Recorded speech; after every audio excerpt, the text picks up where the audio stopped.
저는 두 딸을 키우고 있는 50대 후반 여성입니다. 저희 딸들은 우애가 좋아 어릴 때부터 모든 것을 함께하며 자랐어요. 태권도 학원이며 미술 학원이며 언니가 가는 곳마다 늘 동생이 따라다녔죠. 둘의 사이가 얼마나 끔찍하게도 좋았는지 주위에서도 인정할 정도로 좋았답니다. 취향도 성격도 비슷한 줄 알았던 두 딸이 달라지기 시작한 때는 아이들의 사춘기쯤이었던 것 같아요. 연년생이었던 두 딸의 성격이 확고하게 달라졌거든요. 둘 다 비슷한 가수를 좋아하고 비슷한 옷을 입고 다녀서 그랬는진 몰라도 항상 모든 일을 공유했던 지난 날들과는 달리 두 딸아이가 대면대면해지더라고요. 저는 그래도 그렇게 우애가 좋았던 딸들이 한순간에 틀어질 거란 생각은 못했습니다. 전업으로 살림만 하던 제가 둘째 딸의 중학교 입학 후에 조금이라도 살림에 보탬이 되고자 근처 마트에서 일을 시작하면서 더욱 골이 깊어졌더라고요. 아무래도 집에서 둘이 싸움이라도 붙으면 말릴 사람이 없었기 때문이겠죠. 저는 그 사실을 꿈에도 몰랐습니다.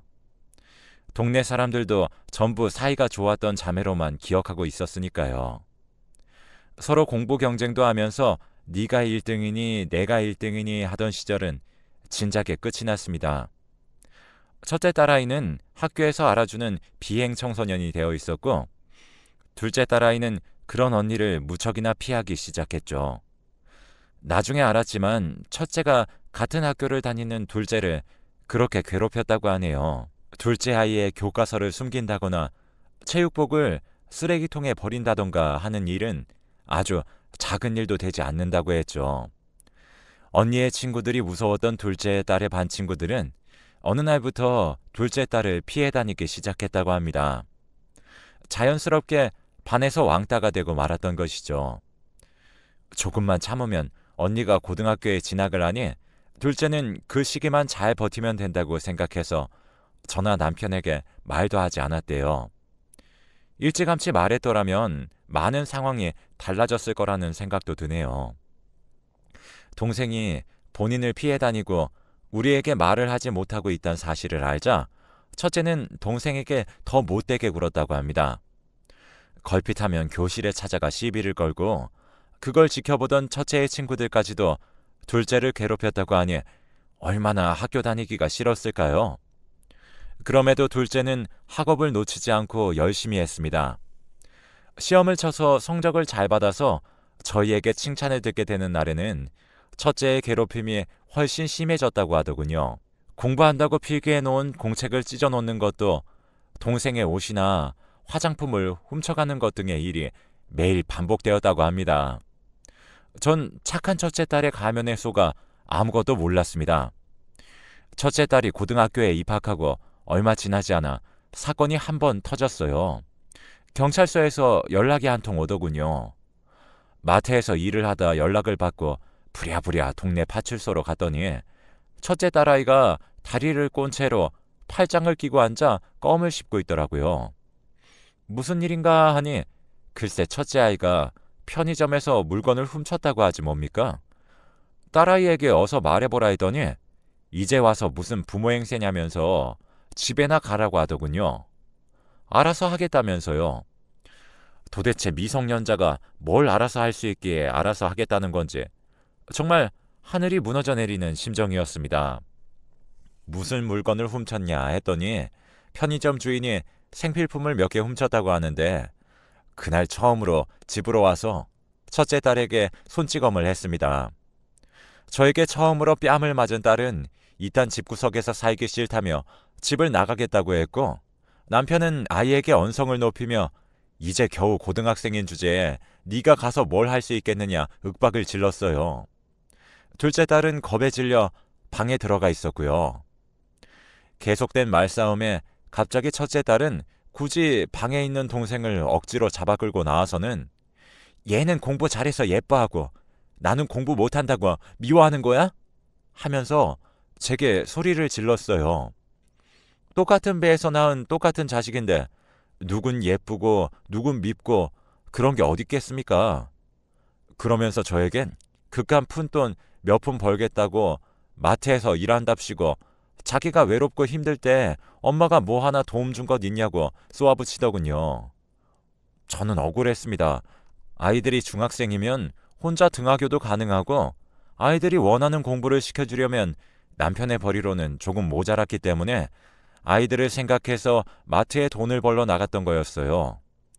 누구를 위해 손이 부르트게 고생했는데 고작 하는 말이 저런 말들 뿐이라니 억장이 무너지더군요. 남편은 오늘 이후로 그런 말버릇과 그런 생각을 가지고 있는 딸은 필요 없다며 얼굴을 보지 않고 살자고 큰 소리를 쳤고, 저는 차마 이제 막 고등학생이 된 딸을 바깥으로 내몰 수 없어 이번은 넘어가겠지만 다음부터는 그러지 말라고 타일렀습니다.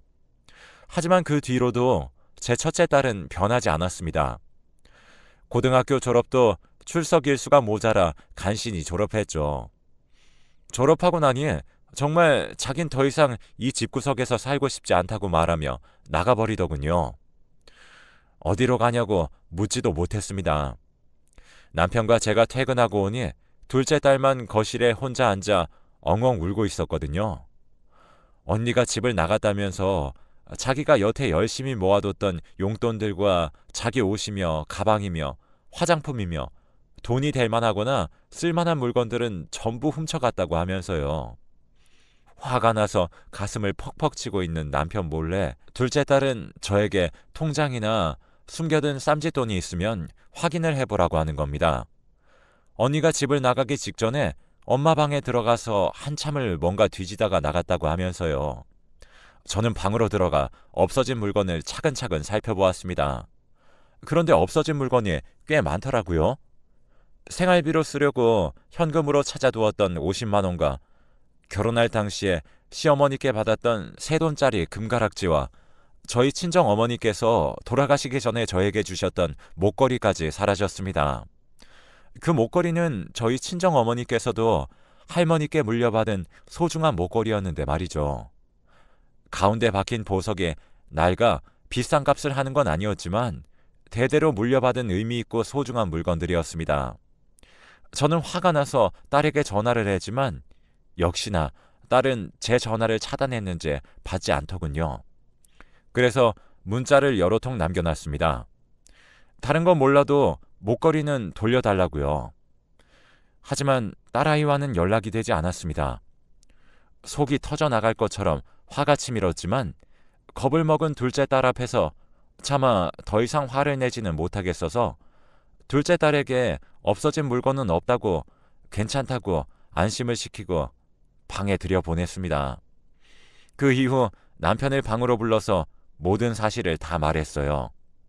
남편은 이제껏 쌓였던 것들이 제 물건들을 훔쳐간 것에 터졌는지 딸이지만 너무한 것 같다고 이왕 이렇게 된 거 자신은 첫째 딸을 정말 없는 셈 치고 살겠다고 하더군요. 그리고 그 다음날 바로 딸 명의의 핸드폰 요금부터 끊어버렸습니다. 핸드폰이 없으면 연락도 되지 않을 텐데 그걸 끊으면 어떡하냐 물었더니 핸드폰이 없으면 아무것도 할 수 없을 테니 집으로 돌아올 수밖에 없다고 말하던 남편이 그땐 그렇게도 든든해 보이더라고요. 하지만 그건 저희의 실수였습니다. 둘째 딸이 수능이 끝나고 대학에 입학을 할 때까지 1년이 다 되어가는 시간 동안 첫째 딸은 저희 눈앞에 나타나지 않았거든요. 1년이 지나니 더 이상 저희도 첫째를 찾기 위한 노력을 하지 않게 되더라고요. 남편은 저에게 이 정도 연락이 없으면 어디선가 잘 살고 있는 거라며 저에게 더 이상 애쓰지 말라고 했습니다. 저는 그 뒤로 첫째를 찾기 위한 노력은 그만두었어요. 또 다시 둘째에게 상처를 줄 수 없었던 것도 컸습니다. 공부 뒷바라지를 해줘도 모자랄 고3 시기에 첫째 딸 찾느랴 매일 밤 울면서 돌아다니고 했던 그때를 생각하면 아직까지도 우리 둘째에게 미안한 마음만 가득합니다. 둘째가 번듯한 대학에 입학하고 저희 둘째의 생활을 위해서 노력했습니다. 스스로 장학금을 받아서 학교에 다니겠다고 했지만 장학금을 받으려면 잠도 안 자고 공부를 했는데 그렇게 스트레스를 받느니 저희가 조금 더 열심히 일해서 스트레스 없이 하고 싶은 공부할 수 있게 해주는 게 부모의 도리라고 생각했거든요. 착해 빠진 둘째 녀석은 저희에게 고맙다며 울더군요. 그래도 공부를 놓치지 말고 할 수 있는 데까진 노력해서 하라고. 하지만 그게 네가 하고 싶어서가 아니라 단지 등록금의 부담감 때문이라면 그렇게까지 하지 않아도 된다고. 둘째지만 첫째보다 속이 더 깊은 아이를 달래가며 그렇게 공부시켰습니다. 다행스럽게 공부가 취미에 맞았는지 어느 날 교환학생을 가겠다고 하더군요. 1년 정도 걸리는 프로그램인데 다니는 학교와 연계돼서 하는 거라고 자료까지 뽑아오면서 보내달라고 하는데 어찌 안 보낼 수 있겠나요?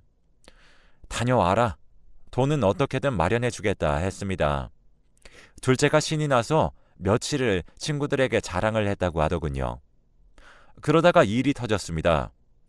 둘째의 교환학생 신청 비용을 분명 서랍 안에 넣어뒀었는데 그 돈이 홀라당 사라진 겁니다. 그 비용은 남편이 회사 대출을 받아 마련한 돈이었어요. 1년 학비와 기숙사비, 몇 개월치의 생활비가 모여있던 큰 돈이었습니다.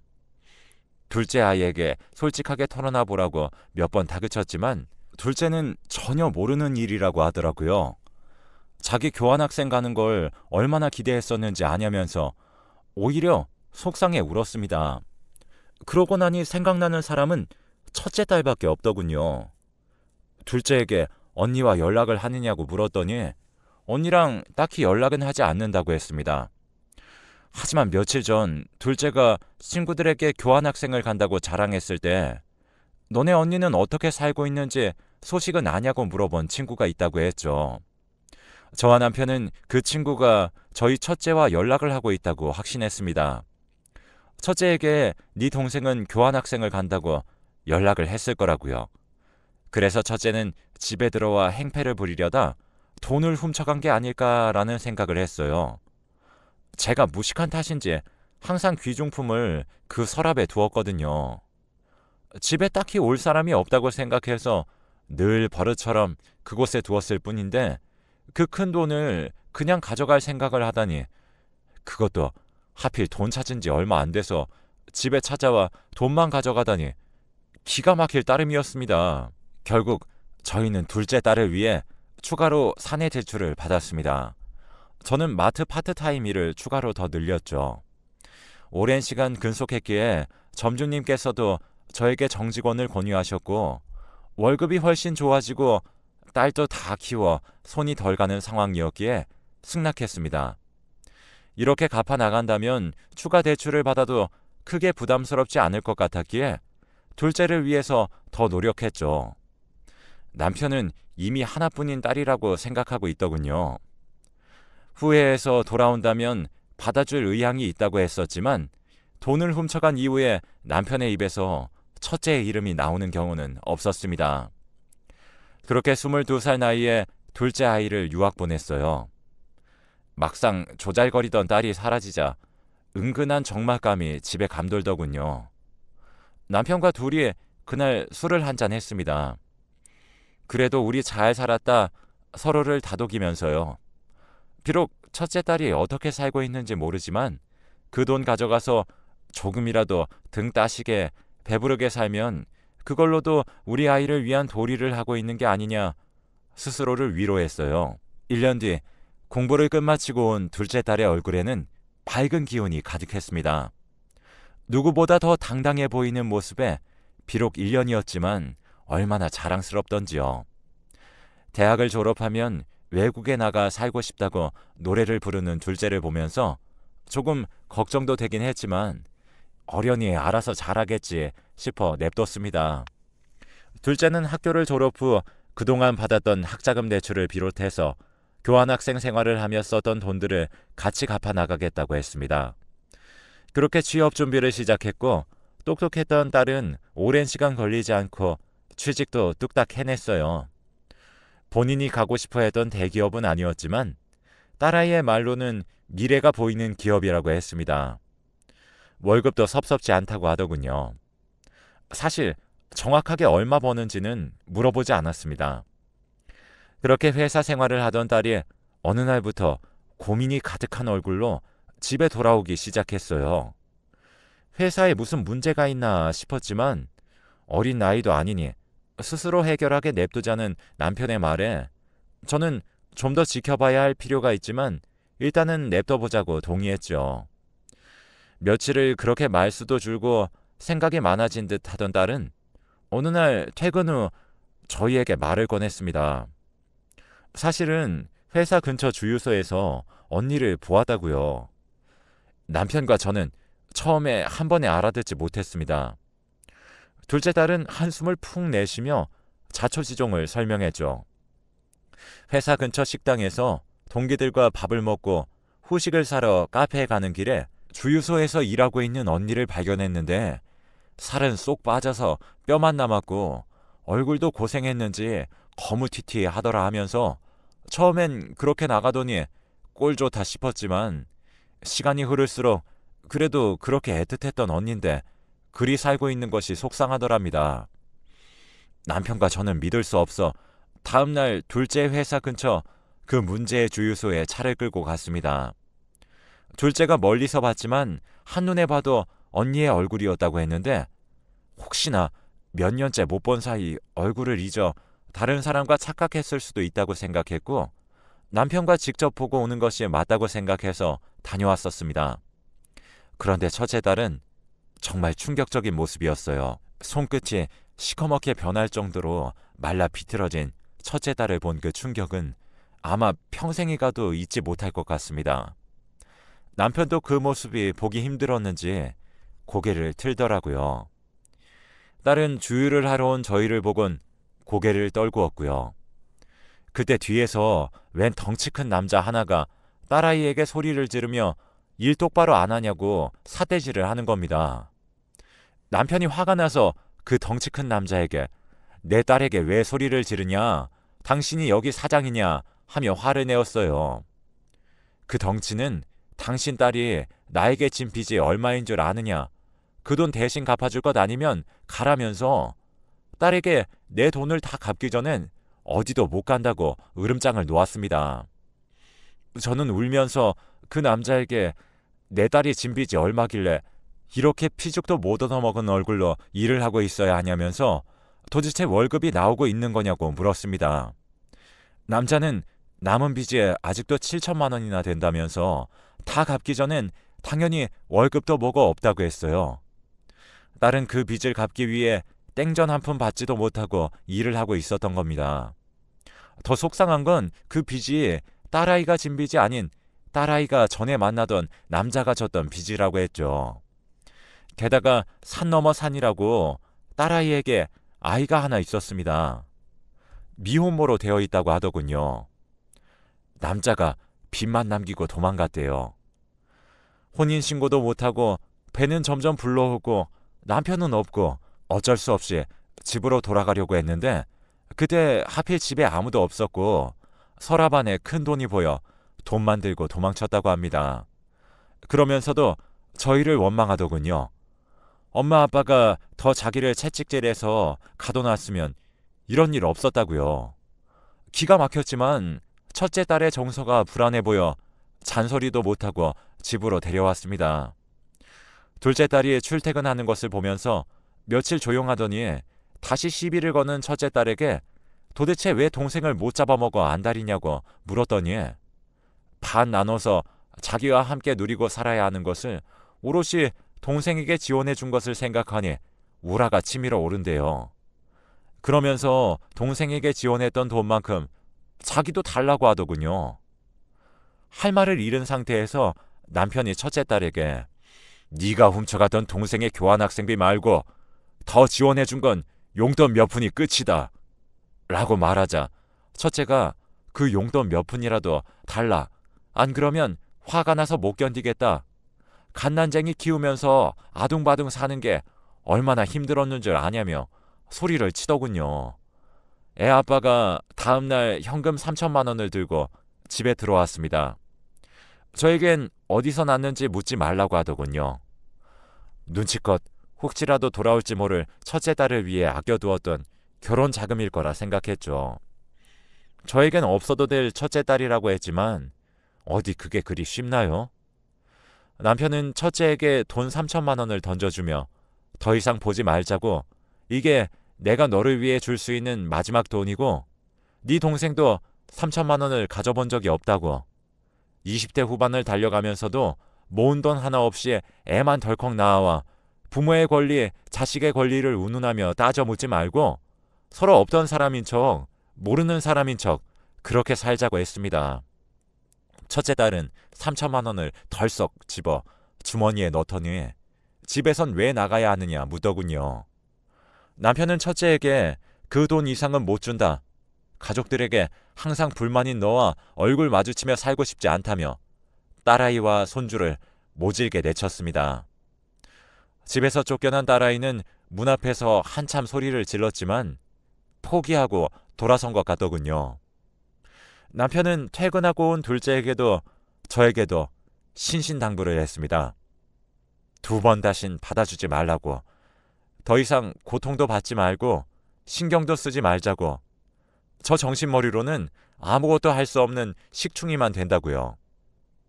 이 정도 해줬으면 가족으로서 최선을 다한 것이라고 말을 하더군요. 저는 그 말에 어느 정도 동의를 했습니다. 다만 둘째 딸만 그 생각에 동의를 하지 못하는 것 같네요. 암만 그래도 언니가 어딜 오가지도 못하고 빚만 가득한데 거기에 갓난아기까지 데리고 돈 3천만 원으로 어디 가서 살 수 있겠냐고. 어느 정도 자립할 수 있는 상황까지는 집에 있게 했어야 하는 것 아니냐고요. 남편은 딸에게 네 언니는 할머니의 유품까지 들고 날랐다. 그 유품의 존재까지 따져 묻지 않고 곱게 보내준 것으로도 감사하게 생각해야 된다고 했습니다. 둘째는 그 목걸이를 훔쳐갔던 사실까진 몰랐었던지라 많이 충격받은 모양입니다. 제가 정말 모질게 저의 첫째 아이를 다시 받아주지 않고 이대로 인연을 끊고 사는 것이 맞을까요? 걱정은 됩니다만 그 아이와 다시 부딪히며 살 자신은 없네요. 제 사연은 여기까지입니다. 들어주셔서 감사합니다.